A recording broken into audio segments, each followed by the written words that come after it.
ETF index mutual funds నేర్చుకుని stock మార్కెట్లో రాణించాలనుకుంటున్నారా? వెంటనే ఈ నెంబర్కి కాల్ చేయండి.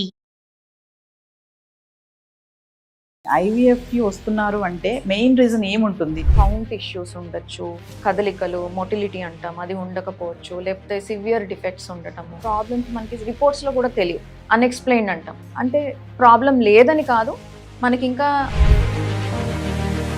మేడం ఇప్పుడు లేట్గా మ్యారేజ్ చేసుకోవడం, పిల్లలు పుట్టకపోవడం, నెక్స్ట్ ఐవీఎఫ్కి వెళ్ళడం, అక్కడ కూడా సక్సెస్ రేట్ చూడకపోవడం, అంటే ఇవన్నిటికీ కూడా మళ్ళీ లేట్గా పెళ్లి చేసుకోవడమే కారణమా? అంటే ఇది వరకు మ్యారేజెస్ అనేవి అరౌండ్ 25 ఇయర్స్, 20 to 25, 26 ఇయర్స్ కల్లా అయిపోయేవి. ఇప్పుడు అది ఆల్మోస్ట్ 30 దాటిపోతుంది. ఫస్ట్ ఆఫ్ ఆల్ మనం ఆలోచిస్తే ఎందుకు ఇలా జరుగుతుంది, లేట్ మ్యారేజెస్ అనేది ఎందుకు? ఇప్పుడు కొంతమంది అయితే అసలు మ్యారేజ్ చేసుకోవాలా అన్న డౌట్ లో ఉన్నారు. మ్యారేజ్ చేసుకున్న తర్వాత పిల్లల్ని కనాలా వద్దా అనే డైలమాలోనూ ఉన్నారు.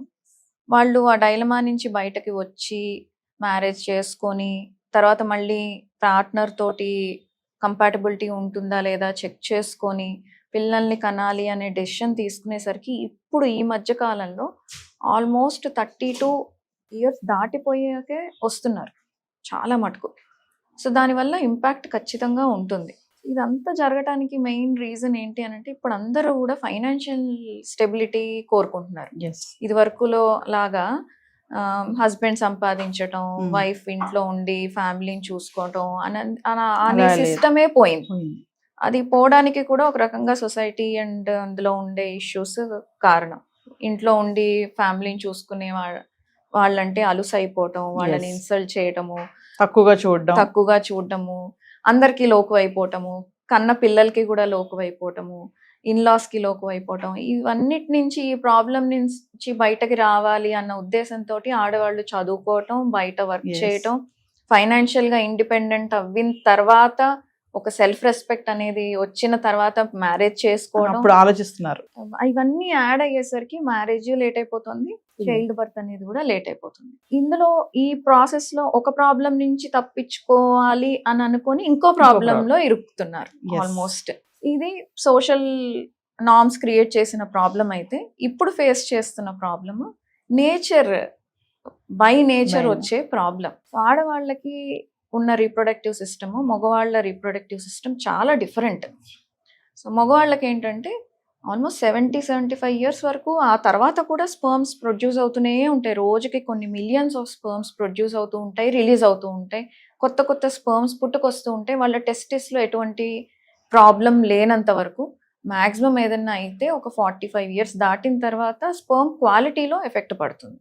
సో మగవాళ్ళకి అది అంటే కొద్దో గొప్ప మంచి లైఫ్ స్టైల్ ఫాలో అయ్యి బ్యాడ్ హ్యాబిట్స్ లేకుండా మెయింటైన్ చేసిన వాళ్ళకి ఇలా ఉండొచ్చు. ఆడవాళ్ళకి అలా కాదు. ఎంత మంచి లైఫ్ స్టైల్ ఫాలో అయినా, ఎంత పర్ఫెక్ట్ హెల్తీగా ఉన్నా, ఎటువంటి హెల్త్ ఇష్యూస్ లేకపోయినా by nature eggs every day చనిపోతూనే ఉంటాయి. ఆడవాళ్ళకి మనం పుట్టుకతోటే ఇన్ని ఎగ్స్ అని చెప్పి ఒక certain number, fixed number of eggs తో పుడతారు.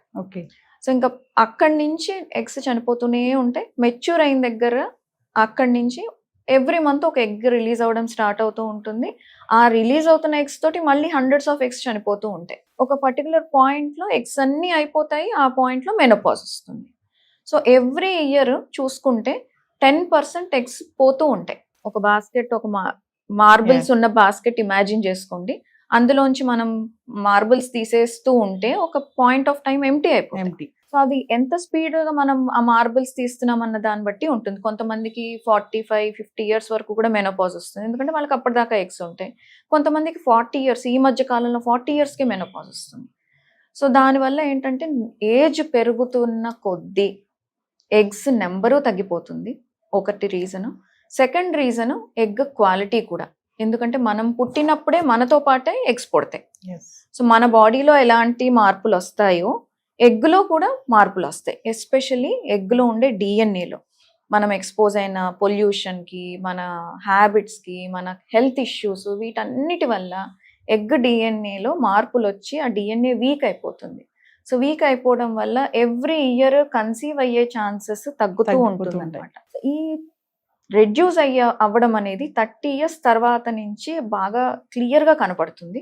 32 నుంచి ఇంకా స్పీడప్ అవుతుంది, 35, 37కి ఇంకా సివియర్ అవుతూ ఉంటుంది అనమాట. అందుకని మన ఇండియన్స్కి స్పెసిఫికల్లీ 35 ఇయర్స్ తర్వాత కన్సీవ్ అవ్వటం అనేది చాలా కష్టమైపోతుంది. ఎందుకంటే ఎగ్ కౌంట్ తగ్గడం ప్లస్ క్వాలిటీ తగ్గడం.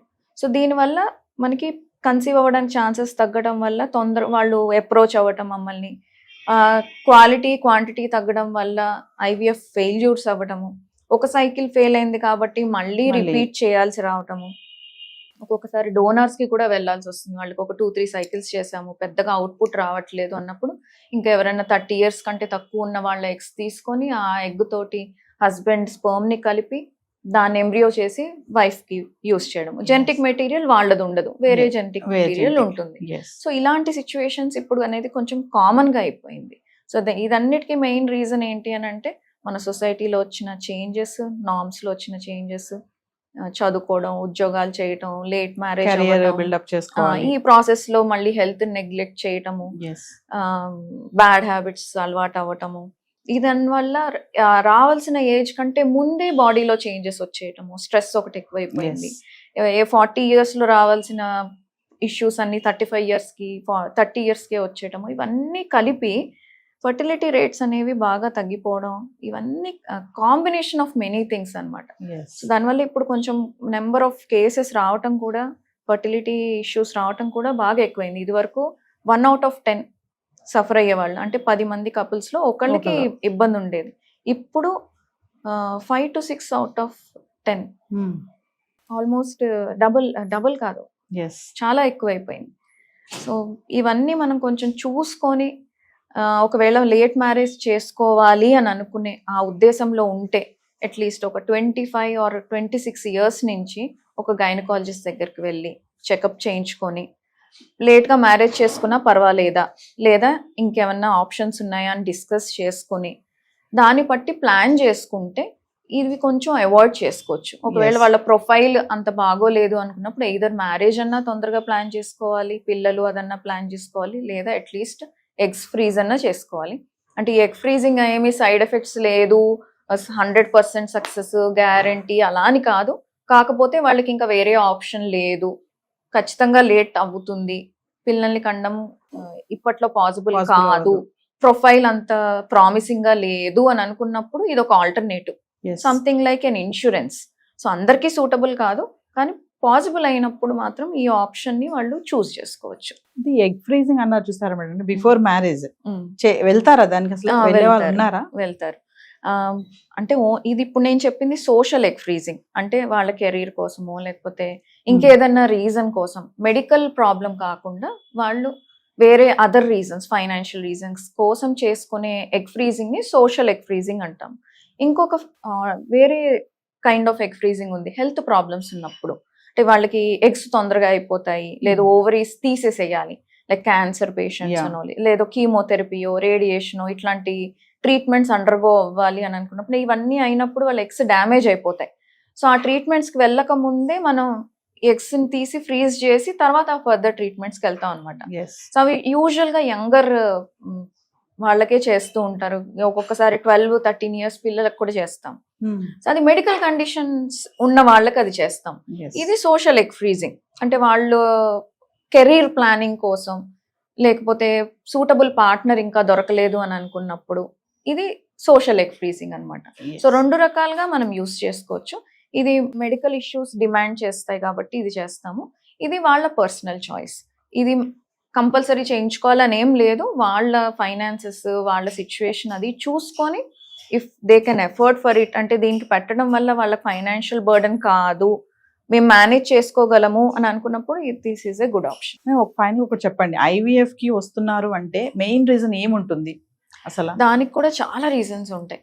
ఒక్కొక్కసారి హస్బెండ్కే కౌంట్ ఇష్యూస్ ఉండొచ్చు, కదలికలు మొటిలిటీ అంటాం అది ఉండకపోవచ్చు, లేకపోతే సివియర్ డిఫెక్ట్స్ ఉండటము, లేదా ఒక్కొక్కసారి వైఫ్ సైడ్ నుంచి ఇప్పుడు అన్నట్టు ఎగ్స్ బాగా తక్కువ ఉండటము, లేదా ట్యూబ్స్, ఫెలోపియన్ ట్యూబ్స్ ఎక్కడైతే ఫర్టిలైజేషన్ జరగాలో అవి బ్లాక్స్ ఉండటము, లేకపోతే అవి సరిగ్గా పనిచేయకపోవడం అవ్వచ్చు, లేకపోతే ఎండోమెట్రియోసిస్ అనే ప్రాబ్లం ఉంటుంది, ఫైబ్రాయిడ్స్, ఇట్లా మల్టిపుల్ రీజన్స్ ఉన్నాయి. కొన్నిసార్లు ఒక్కొక్కసారి ప్రాబ్లమ్స్ మనకి రిపోర్ట్స్లో కూడా తెలియవు, అన్ఎక్స్ప్లెయిన్డ్ అంటాం. yes అంటే ప్రాబ్లం లేదని కాదు, మనకి ఇంకా టెక్నాలజీ రాలేదు ఎక్కడ ప్రాబ్లం ఉంది అని పిన్ పాయింట్ చేయడానికి.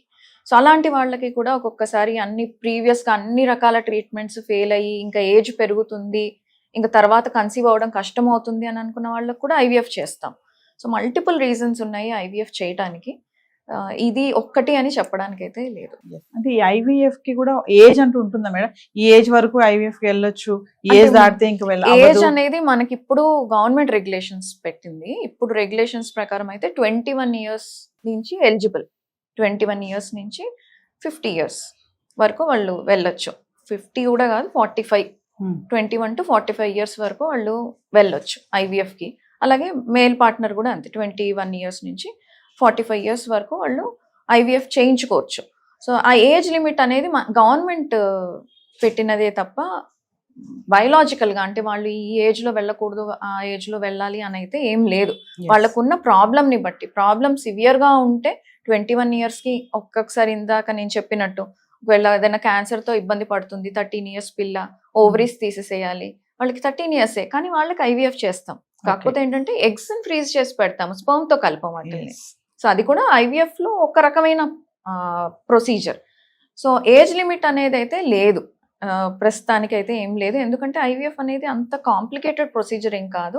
కొంచెం జాగ్రత్తగా ప్లాన్ చేసుకొని ప్రాపర్గా ఇవాల్యుయేట్ చేసుకొని సరిగ్గా చేసుకుంటే చాలా minimal side effects, temporary side effects తోటే you can get it done. ఏదేమైనా మేడం టైం కి కరెక్ట్ టైం కి మ్యారేజ్ చేసుకుంటే ఇటువంటి సమస్యలు ఏమి రావు కదా? మోస్ట్ ఆఫ్ ద టైమ్స్ అంటే చాలా మంది అనుకుంటారు ఏంటంటే ఒక ప్రెగ్నెన్సీ వచ్చి డెలివరీ అయిపోతే అయిపోయింది అనుకుంటారు. కాదు, అసలు ఆ స్టార్ట్ అయ్యేదే డెలివరీ అయిన తర్వాత నుంచి. ఒక బేబీని పెంచాలంటే it takes A whole village to bring up a child అంటారు. మదర్ ఉండాలి, ఫాదర్ ఉండాలి, గ్రాండ్ పేరెంట్స్ ఉండాలి, వీళ్ళందరి మధ్యలోనే ఒక చైల్డ్ పెరిగితే వాళ్ళు హెల్దీగా ఫిజికల్లీ మెంటల్లీ 2 రకాలుగా వాళ్ళు హెల్దీగా ఉంటారు. ఇప్పుడు అదే మిస్ అవుతుంది, ఎవరు ఉండట్లేదు, మదర్ ఫాదర్ ఎవరు ఉండట్లేదు, ఇద్దరు వర్కింగ్ వెళ్ళిపోతారు. గ్రాండ్ పేరెంట్స్ వీళ్ళు లేట్ మ్యారేజ్ చేసుకోవడం వల్ల వాళ్ళ ఏజ్ కూడా పెరిగిపోతుంది, వాళ్ళు చూసుకోలేరు. దానివల్ల బేబీని చూసుకోవడానికి, ప్రాపర్ కేర్ ఇవ్వడానికి, మెంటల్ సపోర్ట్, ఫిజికల్ సపోర్ట్ ఇవ్వడానికి ఎవరు ఉండట్లేదు. ఎవరో బయట వాళ్ళ మీద డిపెండ్ అవ్వాల్సి వస్తుంది. వాళ్ళు ఎలా చూసుకుంటున్నారు అనేది మనకి గ్యారంటీ లేదు. దానివల్ల చాలా ఇష్యూస్ వస్తున్నాయి పిల్లలకి కూడాను. ఈ ఆటిజంలో స్పీచ్ డిఫెక్ట్స్ రావటము, ADHDలు, ఇవన్నీ ఆల్రెడీ ఏజ్ ఎక్కువ ఉండటం వల్ల ఇవి వచ్చే ఛాన్సెస్ ఎక్కువ ఉంటాయి. అండ్ వాళ్ళు పెరిగే పద్ధతిలోనూ ఇలాంటి చేంజెస్ రావటం వల్ల ఇవి ఎక్కువైపోయాయి. సో నన్ను అడిగితే ఓన్లీ పిల్లల్ని కనడానికి ఒక్కటే కాదు ఏజ్ అనేది, వాళ్ళని పెంచడానికి కూడా చాలా ఇంపార్టెంట్. అక్కడితో అయిపోదు. So we're bringing up a citizen to this country అన్నప్పుడు వాళ్ళు ప్రాపర్ గా పెరిగేలాగా ఆ ఎన్విరాన్మెంట్ ని క్రియేట్ చేయడం కూడా మన రెస్పాన్సిబిలిటీ. ఊరికే కనేసి వదిలేస్తే కాదు. యాంటీ సోషల్ ఎలిమెంట్స్ ఇవన్నీ అయ్యేది ఆ పెరిగే ప్రాసెస్ సరిగా లేనప్పుడే. సో అవి అది కూడా ప్లాన్ చేసుకోవాలి. సో చాలా మంది ఆ పార్ట్ మిస్ అవుతారు. ప్రెగ్నెన్సీ వచ్చేసింది అయిపోయింది ఇంకా జాబ్ డన్ అనుకుంటారు, కానీ కాదు, అసలు జాబ్ స్టార్ట్ అయ్యేది అక్కడ. అది ఇంకా important job. Thank you ma'am.